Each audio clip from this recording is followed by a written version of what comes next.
Ladies and gentlemen, I mean to tell you, it's only going to get better here at Whale Certified. And we're starting off the new year right. My next guest is an overnight sensation that took, 20 years in the making. But her name, I still don't know how to say it, but it's Jordan Sabotic. Sabotic. Oh, man. I'm so sorry. It's It is okay. It is okay. Yes, I try to make humor of it. I'm totally embarrassed, but I've grown accustomed to a size 13 in my shoe in my mouth. I always. But I'm 68 years old. I can't pronounce words. Sorry, but. Oh, it is okay. Okay, we'll try to work it out in the summer. I'm going to summer school. Okay. Okay, so Jordan, you are and have been the girls' coach, varsity coach, over at the Kirkwood Pioneers. That is correct. Yes, and happy, way to go there and all that you do there. I mean, that's quite a. You had to penetrate somehow the school district, and that's being over at Kirkwood is a pretty nice deal. It is very nice. This is my 11th year in Kirkwood, so I made that jump a long time ago and have been extremely happy ever since. There you go. So now all this history that's come. We just had the ending of the career of Maureen McVeigh, and pardon why I stand up and applaud for her. Yes. But Maureen was, she was like the only one for a long time, and I've just been amazed. Every woman coach, it's unbelievable. And I come from the neighborhood that had one of the girls' soccer started. They came in our neighborhood, and they were really, really good. And the old UMSO girls out there, OLE, the old 85 and before. But, yeah, but all that, and then people were saying the coach of those girls, I forgot what they were called, but the person that Maggie Mellons, the owner of the bar, and the coach was they played soccer back in the 50s and 60s. It's not like, this is the first time girls understood how to play soccer, Right. And I was just amazed when how do you get women's soccer coaches? You just hire them. That's how easy it is. And so all you got to do is hire them. Yeah. And so all that said, I'm now handing over the mic to you, Jordan, because you and your friends have developed a cornerstone of a great mansion here in St. Louis. Can you elaborate and enlighten us all about it? Yes, I would love to. We are definitely trying to develop something for sure. So about 2 years ago, Annie Whalen and I were having conversations about the female representation of coaches in the St. Louis area. And we were kind of talking back and forth and just really wanted a place for us women to be able to converse with each other, get ideas from each other, support each other, and just know that we are not alone in our field and that we are helping the younger generation of female soccer players grow and develop and become strong women in and of themselves as well. So we got together with another one of our friends, Annie Mertzloft, used to be Annie McBride, and we created the Women's Soccer Coaches of St. Louis organization.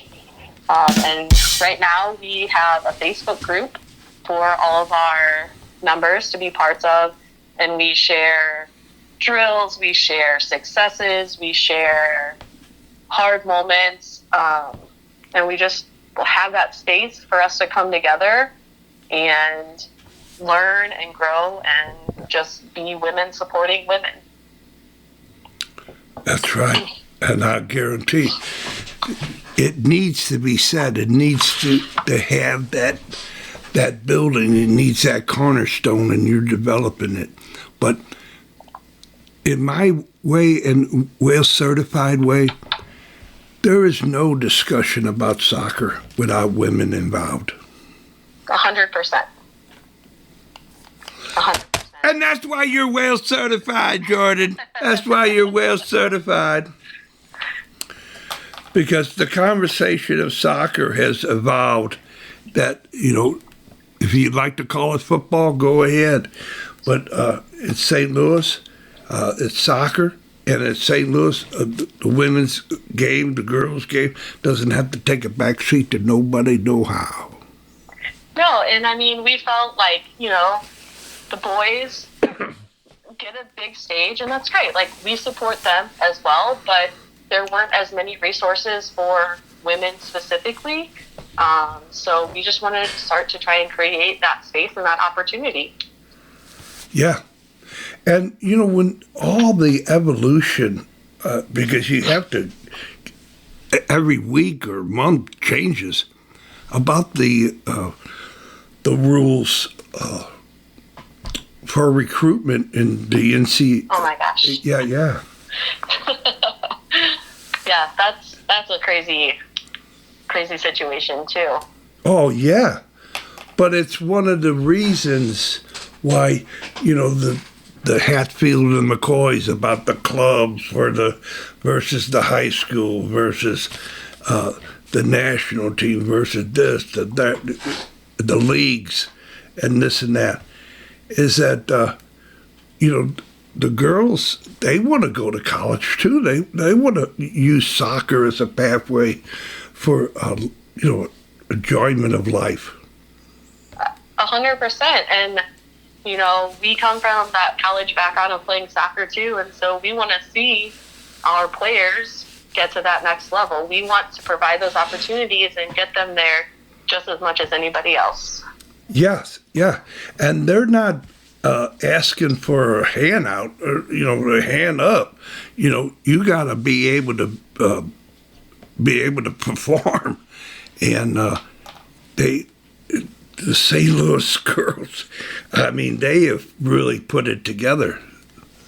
Oh, yeah. I mean, we've seen huge successes from our college teams, especially with, playing in national tournaments and making it to Final Fours and winning national championships. So it's awesome for us as female coaches to share that with each other, and then also share that with our current high school players of, look, this is what you can achieve. This is what's going on right in your backyard. Yes. There's no reason not to support and not to be a part of it. Right. And it's just what do we have, 3 or 4 national team players that are legends all around the world, and we don't even know them in St. Louis. Right. Yeah. It's kind of crazy. But we, at our first, we hosted a panel last January of some former players that came in and talked, and Lori Klopny actually graced us with her presence at that panel, so that was really cool, as well as Ruth Harker, who you mentioned earlier, was part of that panel. And, it's incredible to have those resources right here available to us. Yeah. And it's always been here. You kind of hide it. You don't need to hide it underneath a rock. It's just out in the open. Yes. So that whole story is, everybody wants to know about the person. So how about you, Jordan? Can you enlighten us about your game? Me personally? Yeah. Oh. So, like my background of where I came from? Is that what you're... You got it. Okay. Well, St. Louis, born and raised here. I actually, I guess suburb of St. Louis. I went to Pacific High School. Don't know if you know where that is. Oh, yeah, I do. Little small town there.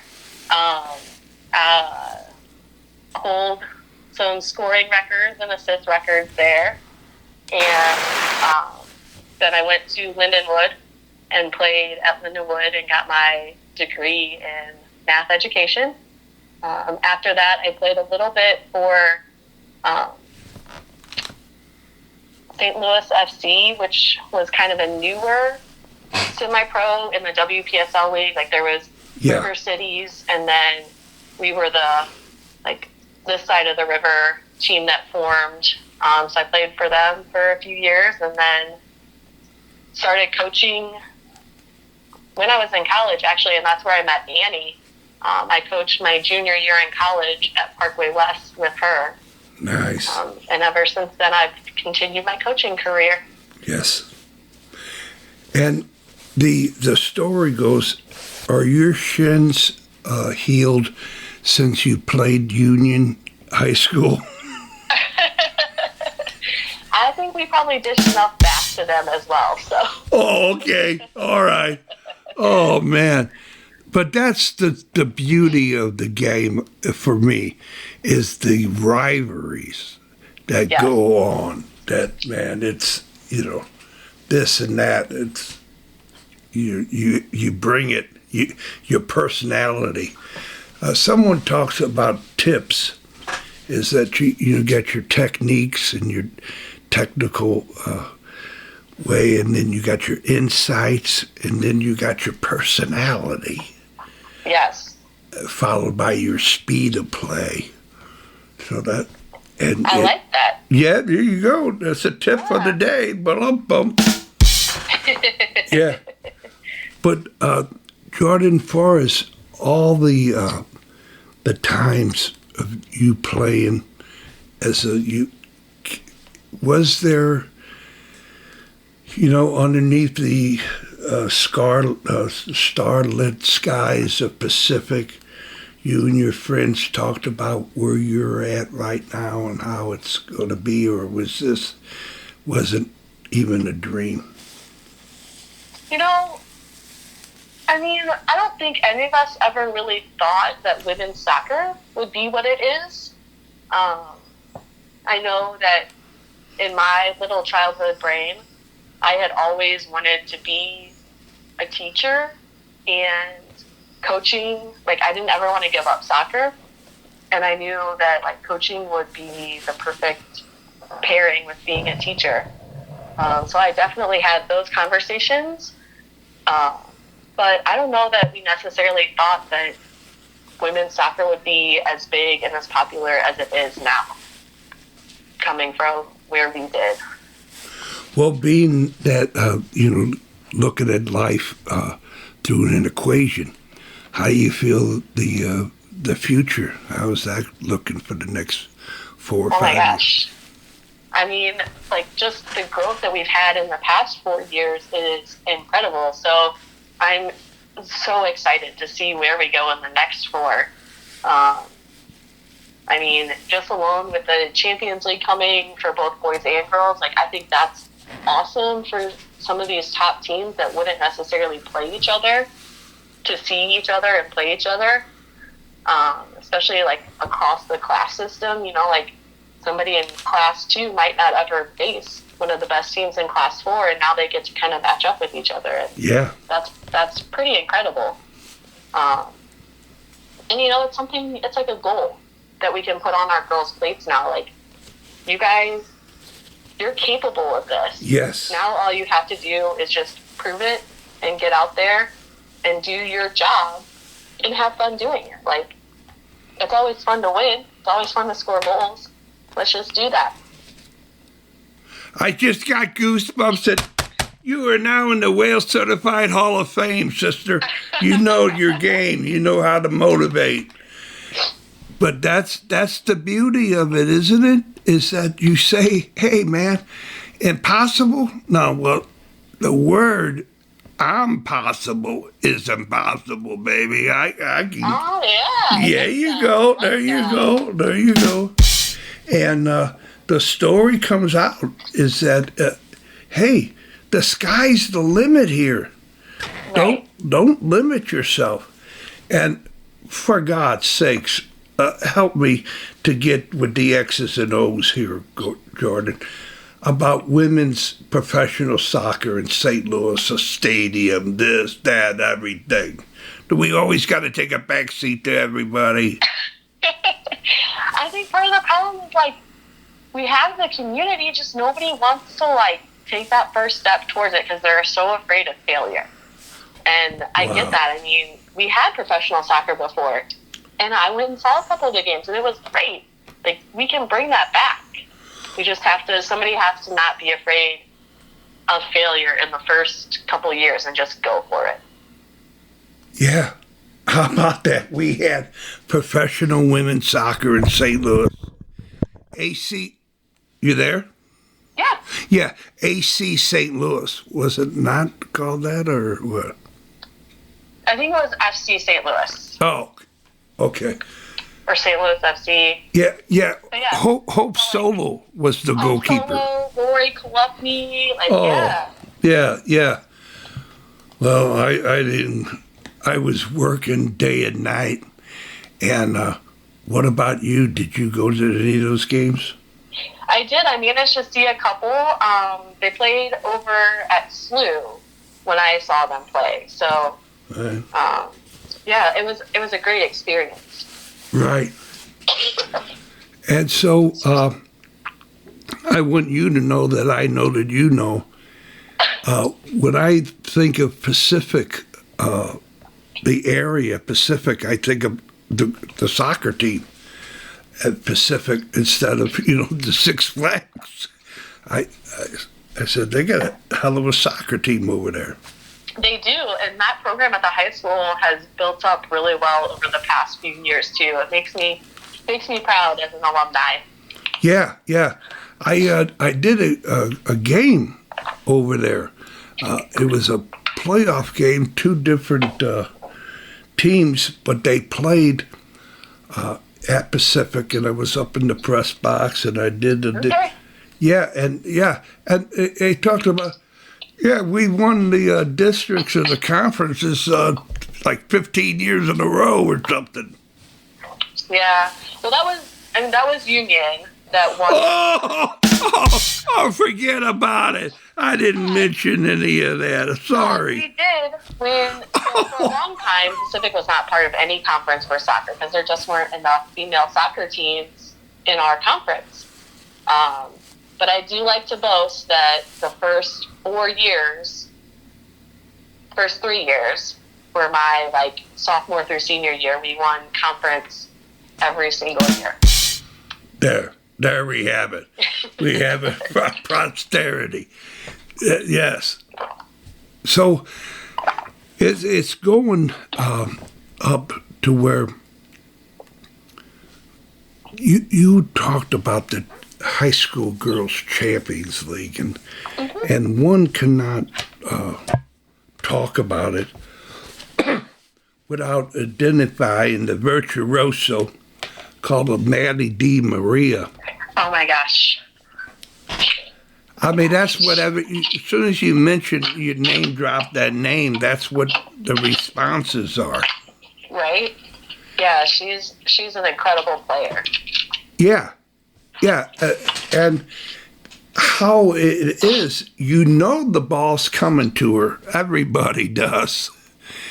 And yet, the 3 or 4 players get to the ball, and she can finagle with the angles of her body with the ball to get through the, they want to take the ball, or her, one of the two, and she avoids all. And yeah, to either watching her play is just awesome. Yes. And it's kind of like, okay, the family, the backyard, this, that, the genes is that, but it still is out there that I'm going to say it. Almost anybody can do it if you try, because the women coaches, they know their X's and O's, and they personally have done the impossible. Like for you, you have some experience, strength, and hope on how you coach the Pioneers. And so I was wondering, what do you have to say about it all? Is it just a shooting star, or is it something to look forward to that's going to be several Maddies? Oh my gosh. I wish I had several Maddies on my team. But, I look at my program, at my girls especially, and they inspire me to be a better coach. They are there working with their club teams, coming to our after school sessions, and then going to their club team practices. They want to get better. They want to be the best that they can be. And that inspires me to just push even harder and try even more. And I'm constantly thinking, what could we do if we ended up facing up against, Maddie DiMaria? How do we give ourselves the best opportunity to win that game? And what does that look like for us as a program? We have some very talented players. I have girls that have signed at D1, D2 schools already, and it's just getting them to push themselves and believe in themselves that they can do that, and we're there. Yeah. Wow. Well, there you go. You got women coaches of St. Louis that you have a lot of this and that going on, but you all coaching the players up is probably the best testament to the movement. Yeah, and our ultimate goal is to inspire these girls to follow in our footsteps. You guys are the ones, they're the ones that are going to be the next generation of female coaches. So us showing them what it's like to be moms, to be teachers, to be coaches, to be positive role models. This is what you all are capable of doing in your future as well. And we want them to keep doing that because we know how important it is for females to lead females.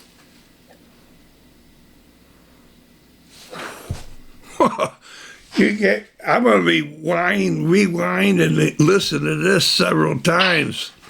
That was magnificent.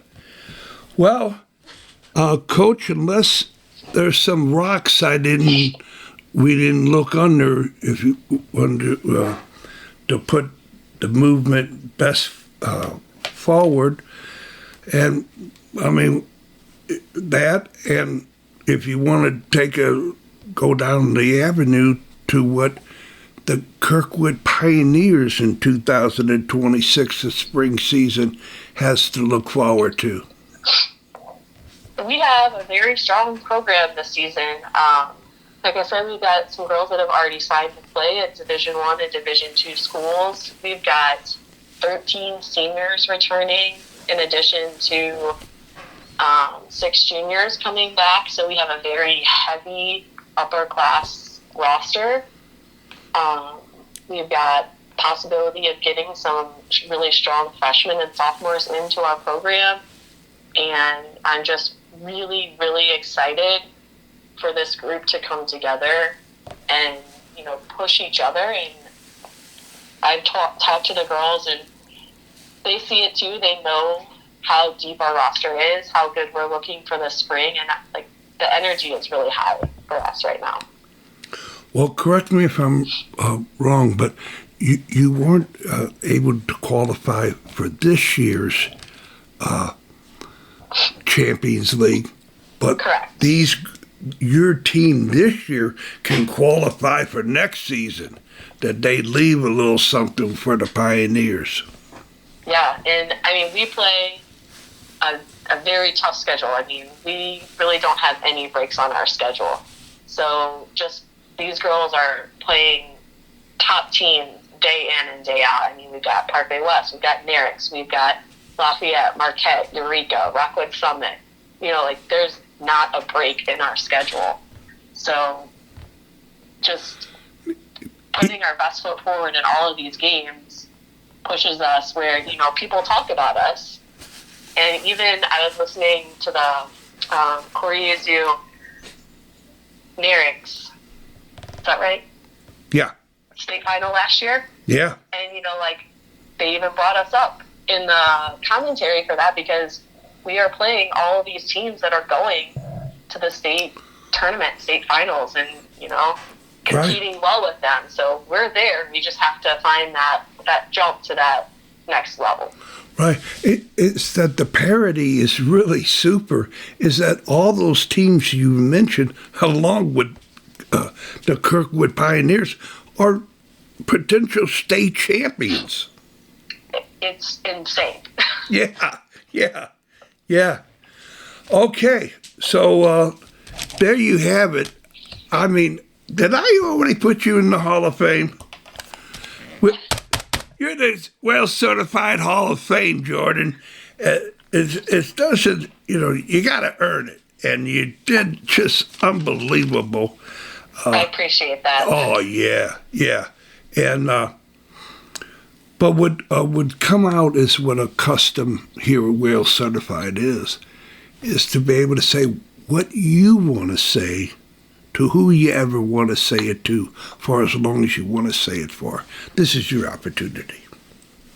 Well, first off, I just want to thank you for having this conversation. You know, it's always been a dream of mine to have women supporting women, and, you know, like, soccer has been part of my life for 35 years. And to be able to grow this and see my friends, you know, it's not just people that I coach against, like, we're friends, it's a community, it's amazing, and to have players come back and want to coach with us and work with us is like the icing on the cake. So just thank you for letting us talk about this, and I'm excited for what's coming next for us. Wow. Well, you know that I know that you know, you, Annie, and all you friends, you all, the women's coaches of St. Louis, always has an open door here at Whale Certified. Well, thank you so much for that. Yeah. Whatever I could do to make it happen, please.